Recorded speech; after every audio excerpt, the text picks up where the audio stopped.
Coming soon. These two gentlemen don't need an introduction, right? Two titans of the industry, Michael McCarthy, lead designer here for Gala, and Peter Molyneux, who's had more #1 hits than Taylor Swift, my friend. Oh, I'm not sure about that. And this is a discussion that you guys can have. I want to start with you, Michael, really quickly, because I was in the Mirandas activation. I saw you in full attire, having a beverage, talking to the people, and you looked happy as a clam. I was. I was. And I had more than one beverage at the tavern, for sure. I'm feeling it right now on stage. That place was packed. It was packed. It was so much fun. It was so much fun. We kind of just set the stage, and I think the humbling, wonderful part of it was that everyone had a good time.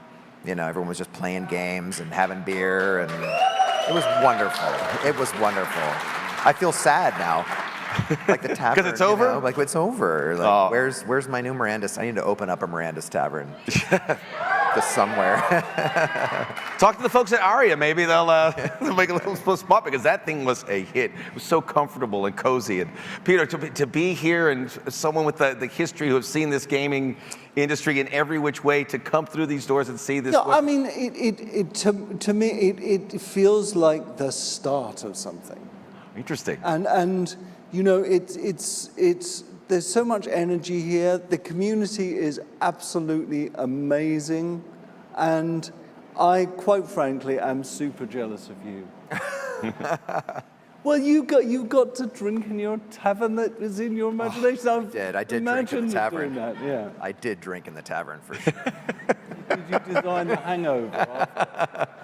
It was eat, drink, and be merry in there. A few songs as well. The collaborations are obviously a huge part of what Gala's doing. We've seen so many people come in through. So when Peter's here, we'll talk about the game that's coming out here very shortly from you. How do you absorb that information? How is that when you have these moments where you two can talk about the gaming space and the beginning? What's coming next? I think there's just kind of a massive brainstorm happening between, you know, if Peter and I get a chance to talk, and I love Peter, and I can't believe I'm sitting on the stage with them.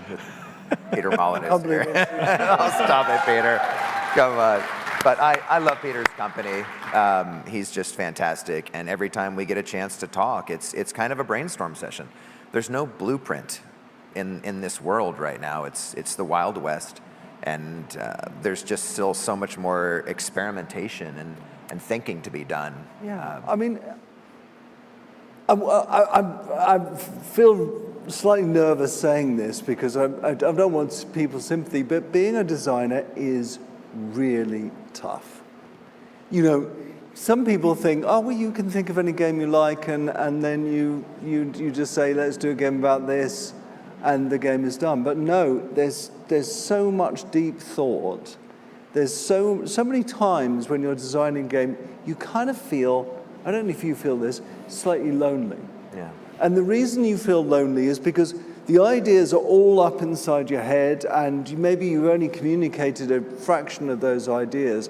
And then when you end up meeting other designers that you respect, like yourself, I kind of feel like I want to brain dump on you, you know.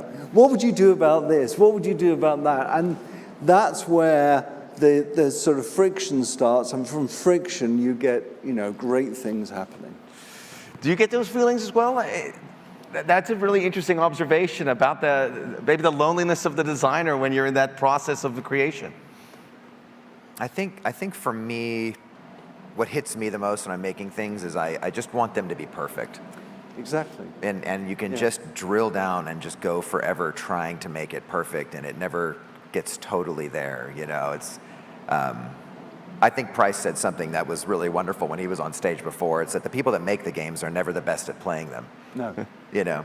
And even though we know the game inside and out, you're observing it like an artistic piece, like a piece of music where the notes just aren't quite right.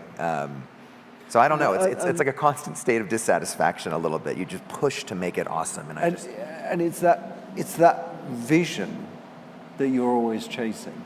That perfect You know, when I am thinking of an idea, I'm thinking, oh my God, it's going to be amazing. We'll be able to do this, and this will mean this, and this will mean this. And it seems so clear. And then you just chase that dragon, trying to reach that moment of perfection. And for me, I'll be completely honest, because I think that's the right thing to do. The most nerve-wracking, I'd like to ask you this question as well. The most nerve-wracking point of development for me is when you first get to play the game. Or worse still, when the team first gets to play the game. Because everyone's got this, oh yeah, this is going to be great, you know, and you've got so many ideas and it's going to be great. And then the first time they play it, it's always that fractured vision which is not yet polished. What would you say your most difficult part of development was? I think what you're saying, you know, Mirandus is a little different in that we're kind of sharing our entire development with the community. That's a very good point. Like every single, you know, quarter we try to get a new release out to people and just, you know, show them how the sausage is made. Yeah. Which I'm Discord bingo. Boom. But it's true. You know, it's true. The stuff that you would be appalled to share, that I would be appalled to share normally, we've just kind of said, hey man, here's the process, here's how it all is. So that's healed me a little bit, because there's not that moment where it's held so tightly and then it's released and you're kind of biting your nails. Yeah, I guess that is so different, isn't it? I mean, it's different this time. It's never been like that before. I never made a game like this before. Yeah, and shared the development with the so community. what happens if you don't agree with something? I don't agree with some of the feedback you're getting from the community. Yeah, so someone says something and you don't agree with it. Oh, I mean, I think there's a lot of trust in the community, and I think by sharing the development with them, where they're seeing the problems, they're not just seeing, like, they're seeing the challenges that we're dealing with. Yeah. So it's not a fundamental disagreement that we usually would get from the community. It's more of just that ongoing brainstorm about what would be great, what works, what doesn't. Fun. Should I be doing this, Michael? I think you should, absolutely. Here we go. Here we go. I think I should. I think we should tell everyone about your black books. I think I should start at least tweeting, communicating out on a weekly basis, and I think I should. Starting it. It's a new day. But, you know, we're all, I think the difference This is what always happens. I always end up sort of doing something completely differently. But just to follow up what Adam said, it's got to be fulfilling when you develop the game and you see people get so good inside those worlds, where they have taken a level that maybe you thought couldn't be reached, but they put that time in and they get there. Can I be completely honest with you? Yes. And this is turning into a confessional. But I used to have a golden rule, you know, because pretty much all the games that I've made has had some form of multiplayer capabilities to it. And I always used to have a golden rule. If I'm not winning, the game's not finished. That was the goal. That was the absolute golden rule.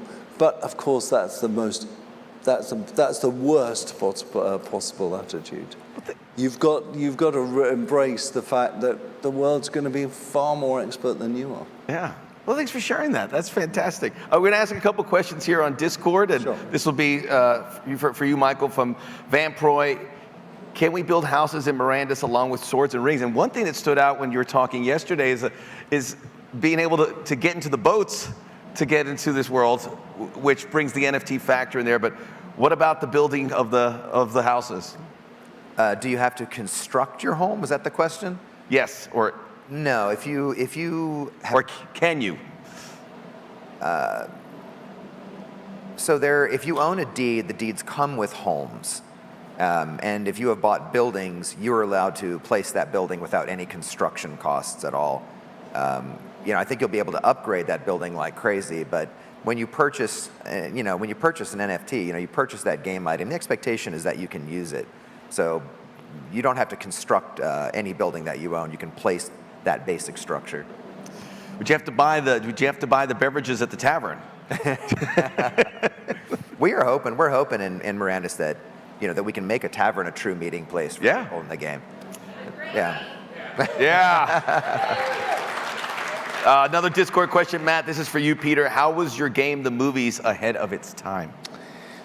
Yeah, I worked on a game called The Movies, and the idea of the game is that you could be a Hollywood film director and you could direct your own movies. And we worked on this incredible technology which allowed people who played the game to as they were playing the game, to make a movie. But the game came out about 18 months before YouTube hit. And if YouTube had been around when we released the game, it would have been, I think it would have been huge, because I'm always fascinated with what other people do, and the movies allow people to make full-length movies. In fact, a film student in France used it to make a political statement and won an award just by playing the game. So, but damn, if a YouTube had been around so people could share the movies they made in the game, that would be incredible. Timing is really. Osbaboli. I apologize. What's so special about Elves in Mirandus, Michael? Elves are special. I think elves, dwarves, halflings, and orcs are always going to be special because there's just very few of them. So even if we release more avatars in the future, you'll never see like those elves again, those orcs again, those halflings again. And that's kind of born of the experience of, you feel like seeing an elf should be a big deal. In Lord of the Rings or something, you caught an elf in the forest, it was like, oh my God, that was a big deal. So we kind of wanted to create that in the game. I mean, I think it's really cool to think of a group of elves walking into a tavern and everyone looking over like, oh my God, there they are. Like there's a group of them. So there's just very few of them. They're scarce. There you go. So when the Mirandus does come out to you and you're able to play it, keep this information. You're getting this information ahead of everyone else. And this is a question for Peter.